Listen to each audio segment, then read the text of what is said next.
Hello everyone and welcome back to my channel. Thank you for joining me on my Facelift in Bali journey here on YouTube. Today is a check-in day.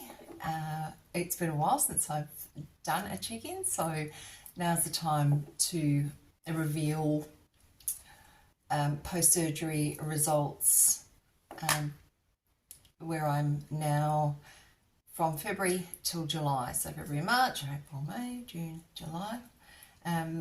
5 months down the track. So it's been a journey, and I want you to have a look so you can see where I'm at. If you're interested in what I looked like previously, I will insert a photo so that you can see a before shot if you haven't seen that before, or you haven't watched any other videos of mine, so you can have a look. And yeah, I can say with great satisfaction that I'm extremely happy with my results. My side profile has changed dramatically. My neck is vastly improved. Definitely my jowls are better than ever, and I'm really feeling like everything is as I expected. One thing I have noticed, and I think it's worth mentioning, is that if you look at my timeline and post-surgery and check on the other videos, you'll see that, if you look closely, that what has happened, and it has been a significant change, is the fact that where I thought that my swelling had subsided substantially a few months ago, and certainly within 8 weeks post-surgery, I really felt like I was, everything was good. In reality, when our professionals tell us that it takes a good 12 months for your results to really be apparent, I would agree with that, because I'm starting to see now with the swelling has really started to subside. So obviously for an extended period of time, our tissues and muscles are really struggling to get themselves sorted. And we know that, and especially those people that have had the procedure done will be able to testify to this, that it takes such a long time for your nerves to recover. And I think that really is evidence of the fact that we are still in post-surgery recovery for a long, long, long time. The other thing too is that as the swelling really starts to subside, your face falls into its sort of natural position, I suppose, and you can start to see what things really do look like from a recovery perspective. So I've noticed that my neck before was completely smooth, like absolutely completely smooth, and now as the swelling has subsided, I'm getting far more feeling. In fact, I've got almost all my feeling back now. All the nerves have recovered under my neck and across my face. I can see now that I've got a few little lines, probably the same sort of thing that I had 10 years ago, because I've gone back and had a look at photos and gone, oh, okay, I see. I'm really happy with that. I didn't want a severe change. I didn't want it to be, a come to Jesus moment for people when they saw me after the surgery. I wanted it just to look like I was really refreshed, and I was specific about that with Dr. Roy, because obviously he was my surgeon. So that was really important to me. So I am particularly happy about that. There's been times where I've sort of thought, now that the swelling subsided, maybe another meal would have really worked. And I've spoken about that in my other videos. But again, the minute you start doing that, then you start getting other areas that I would just never be in the right position at this point for my face. That might change as, things settle down even longer, and gravity starts to again do what it does, and I age a bit more. But they're minor things, and I think you deal with yourself for so long, looking at yourself as it is, as you are before surgery. After surgery, you constantly check, have a look, what's this, what's that, what about this, they could have done that, and I wonder if that could have happened. We got to really watch ourselves with that. I think that's a really big piece. Certainly if all of a sudden you're finding that your neck is just starting to regain the same sort of features that it had prior to surgery, that's time for a discussion and maybe a review appointment with your surgeon. I'm certainly going to go back next time I'm in Bali, hopefully in the next couple of months, to see Dr. Roy and just get him to have a look and make sure everything is fine. But I'm pretty happy. I am pretty happy for me when I had it done in February for my just under $6,000. Value for money. Unbelievable. And yeah, pretty impressed with the effect that I've got. On the subject of scars, you can have a look at my front scars. Now these go from right up here in my hairline all the way down and then all around to the back of my ear. And again, I can't see what you can see, but extends quite a fair way and then right back to here. The scars behind my ears are a lot thicker and more raised at this point, and I use some silicone scar strips on them most of the time, which stay on for about 7 days and then waterproof, etc. And I'm finding they really help. I keloid scar, so that was a huge concern for me. I was really worried that I would end up with thick, wide scars at the front, more so than the back, even though I wear my hair up a lot, almost every day, to be honest. So that was a concern. No one would ever know.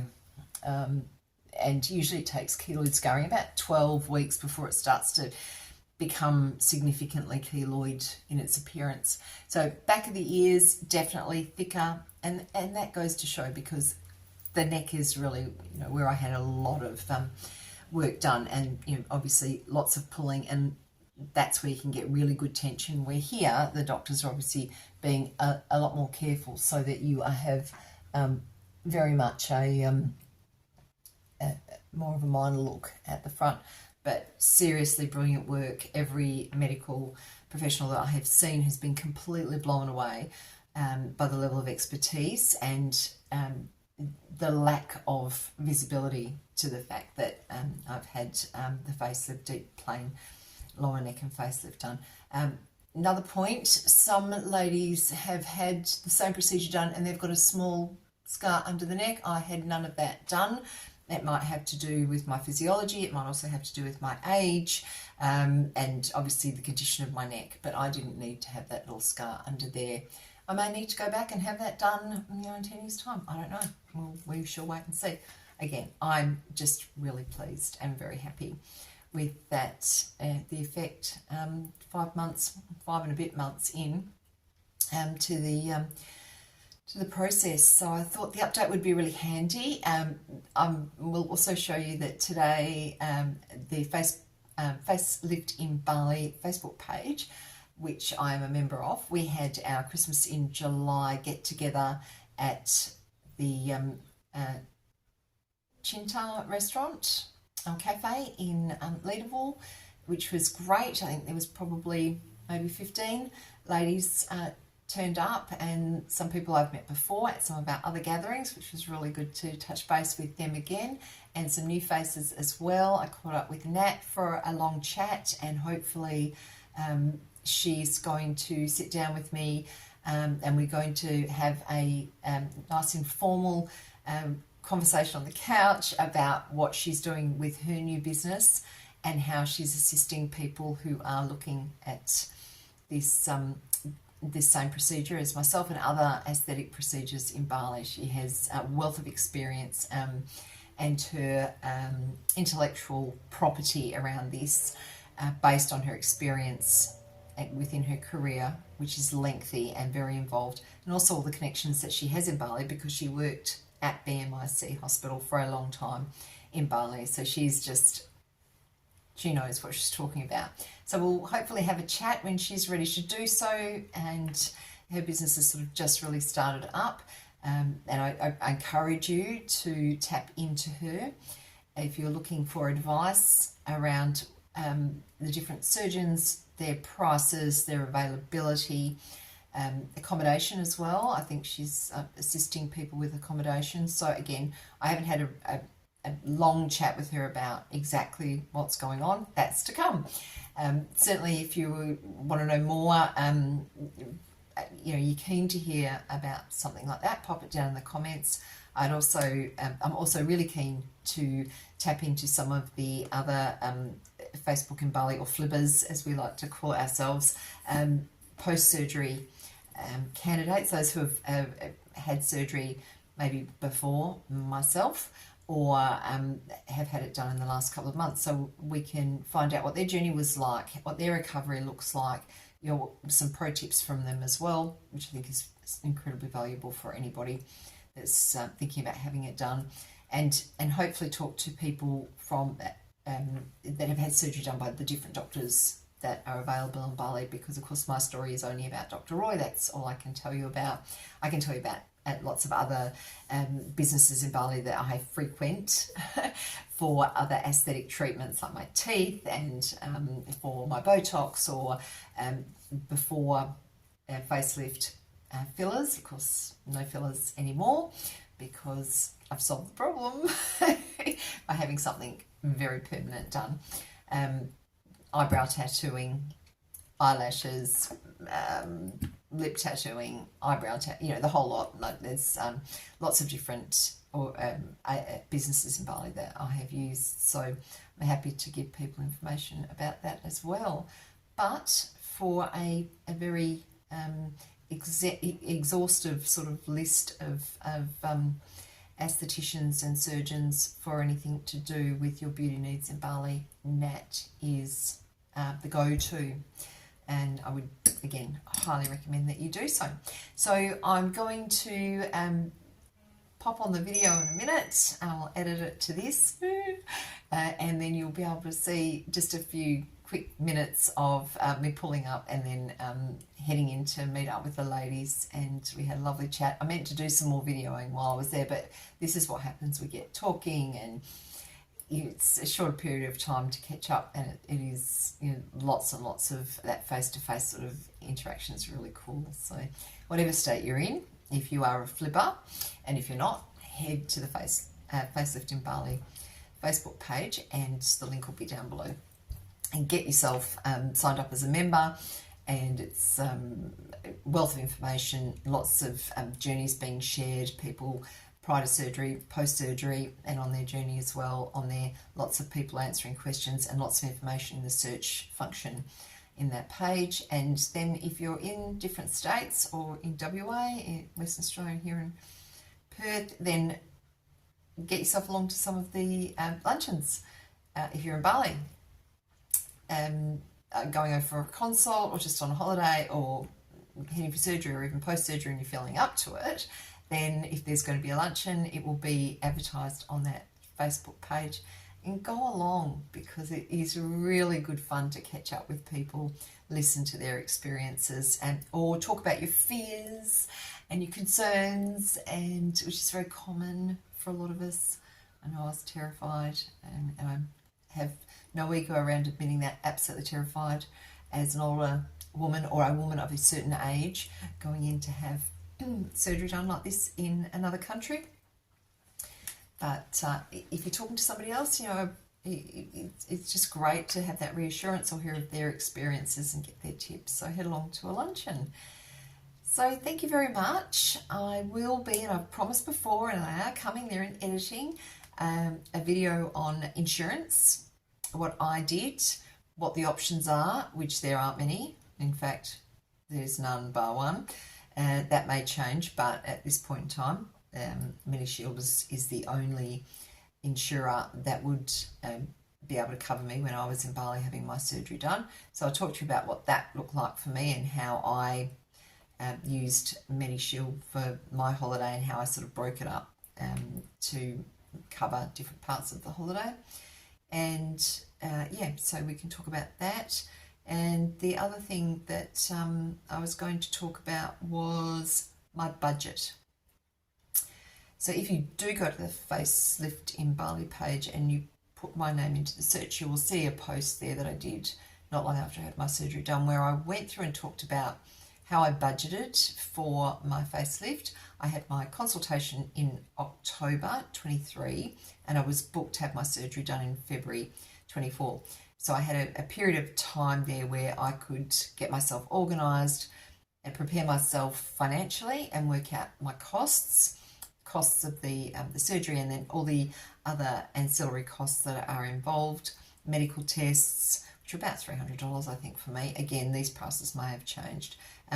Taking into account flights, what sort of flights to get, especially return flights, spending money, accommodation, because you're there for an extended period of time. You should be there for at least 16 days. Highly recommend you stay for the 16 days. It's worth it. But, all those things, even down to Gojeks, etc. So I've got a wonderful little spreadsheet that I've put together. So shortly I will put that video up so you can see how my budgeting worked and the things that I did to prepare, and how I sort of was squirreling away money every week. Basically went through and worked out what I thought my costs would be, added some meat on the bone, made sure I put in a contingency amount, so if it all went south, not completely south, you've got insurance for that, but, well, you should have, and for God's sake, get insurance for that. But I had contingency, so if something, it changed quickly or I needed some extra assistance, I put a contingency amount into my budget. Then I split it by the amount of weeks that I had between my consult and my surgery. Then I got myself a Wise card. I'm telling you a lot of what's going to be in the video, but anyway, it'll be more detailed. But I got a Wise card, which is great, fantastic exchange rate. I got that set up, which is basically a debit card, credit card type setup. And you've got online apps to do what you need to do. And I would just transfer that amount every fortnight out of my pay into the Wise account. And so by the time I was ready to get on the plane, I had all of my financial money requirements covered, plus, as I said, the contingency piece. The contingency piece is really important. You might end up staying an extra night in the hospital. Something might change. You might get to the hospital, have some tests done, and find that your blood pressure is really high, or there's something's come through on your tests that might need a few days regulation before you can have the surgery. So rather than just forgetting it and packing up and coming home, you might need to extend your holiday a little bit longer. You might need to pay for an extra night in hospital. You might have to pay for some more tests. There may be some drugs that you have to pay for. It's Bali. It's not going to cost too much more, and certainly nothing close to the costs that you would incur here in Australia. But have those contingencies worked out in your budget. Don't just work on this is how much it's going to cost, this is what I've been told. Get there and find that you need to be looking for some more funds. Makes it a lot more relaxed, and you will be a lot more calmer if you know that the finances are at least worked out. And before I go, just another quick question that a lot of people are asking me, and I think it's a really valid question, especially if you are a seasoned traveller, or a seasoned traveller to Bali at least. Do you need to have somebody with you? Should you go with someone, a partner or a friend, etc.? I did. I went with my bestie Jo.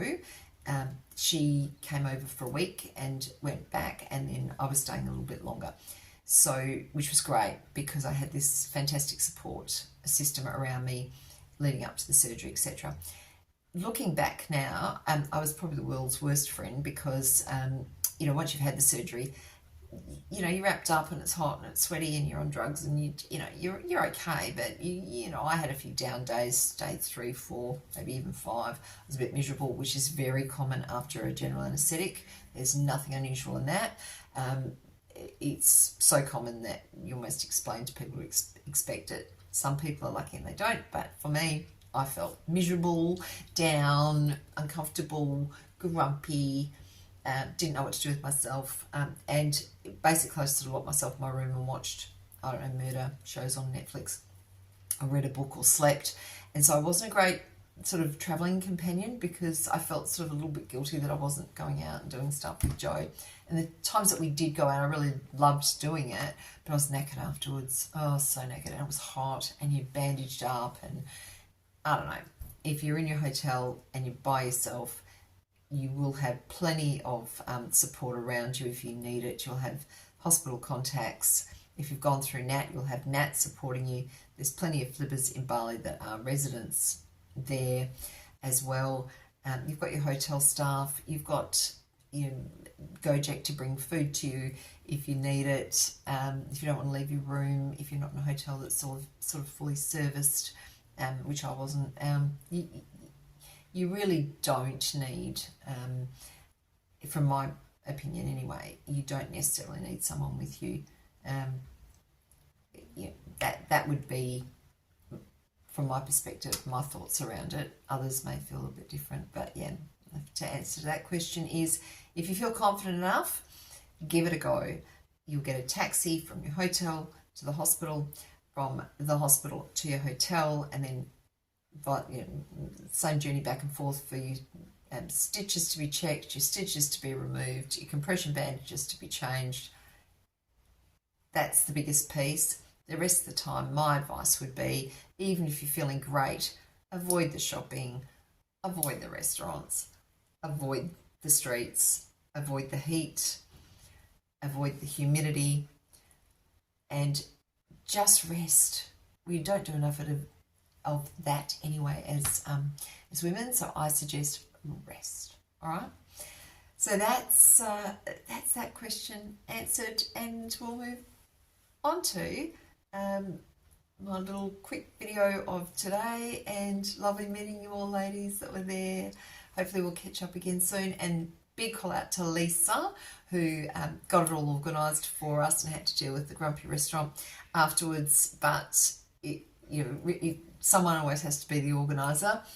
A lot of us say we're going to turn up and then we don't, and which is really disappointing. So and difficult if you're trying to organise it and you have to pre-book and prepay and do all sorts of strange things. So keep that in mind if you're saying you're going to attend something. There's always someone that's organising it, and it's usually just one of us that has volunteered to put her hand up. So Lisa was that one of us today, and she did a great job. Big call out to her. She's a dead set sweetie, and I can't wait to see her journey as she gets her work done in the coming months. Okay, thanks very much for tuning in. As per usual, if you like the video, I'm learning so much more about YouTube as time goes on, If you like the video, what it does is then promote the video in your feed, and you'll see more videos as they come along. A few that I've mentioned that I'll upload. And if you subscribe, then you get an automatic notification as soon as a new video is uploaded.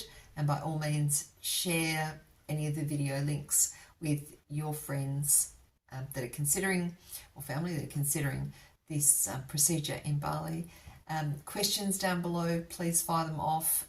Those of you who are regular commenters will know that I'm not always 100% on to replying to comments straight away, and that's because I've got 7 grandkids and adult children, some of them going through some difficult times at the moment, plus I've got a full-time job. There's a few things that sort of get in the way. And I've got to do things like cleaning and, trim the garden. I mean, really, it's just not on, is it? Someone should do something about that. But anyway, here we are. There's a few balls in the air, so I will do the best I can to reply to your comments as soon as I've got a spare moment. Otherwise, if you're not a member of Facelift in Bali, go down below, see the link, and I'll put a link to Nat as well, so you can have a look at her little business now. That will be of great assistance to you too. Take care, and we will see you again.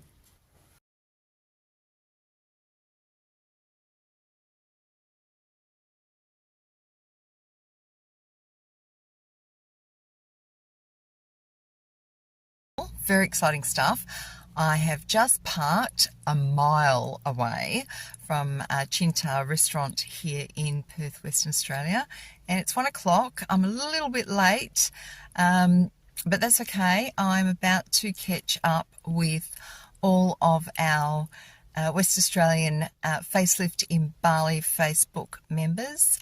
Not all of them, but hopefully around about 20 of them for our Christmas in July get together, a bit of a lunch, have a bit of a chat, and yeah, we'll catch up with people who have either had some procedures done or are planning on doing so. So I'm really looking forward to having a chat with everyone, and I'll do a little bit of videoing hopefully while I'm there, and I will add it to this particular video. So I'm off to chat. Here we are, looking pretty cool, heading in.